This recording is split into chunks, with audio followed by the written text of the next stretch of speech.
Viewers watching the BBC's coverage of the Women's European Championships football tournament noted the very odd reaction of the BBC presenter, who was reading out a script, to England beating Norway the previous night. An historic 8-goal victory for England last night as the Lionesses secured their place in the quarter-finals. But it wasn't enough just to celebrate England's victory. No. You see, the team may have won 8-0, but they did so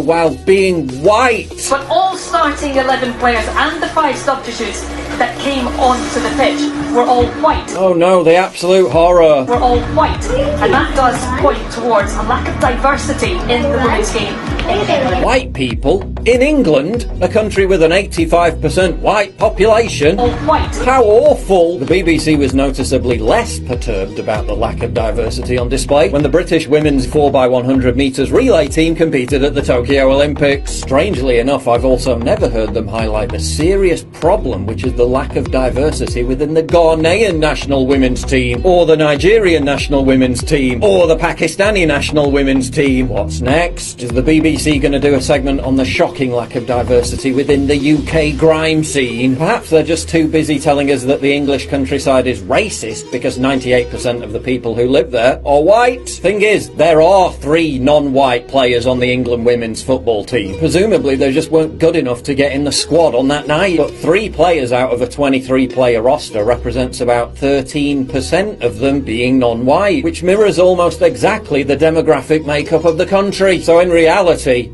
by the numbers, they are fairly represented. Bear in mind what happened last summer during the men's tournament, where speculation was rife that England manager Gareth Southgate deliberately chose black players to take crucial penalties in the Euro final against Italy, in an apparent attempt to enforce some kind of try-hard message about diversity, and have the final word on weeks of controversy over players taking the BLM knee before kick-off. Problem being, they both missed the penalties, and England lost the game and the whole tournament. Whoops. Here's a novel concept. Maybe just pick the best players regardless of their skin colour, and stop crowbarring divisive identity politics into a sport which already has plenty of non-white representation, in some kind of desperate extension of your weird agenda to make white people feel guilty about an immutable characteristic.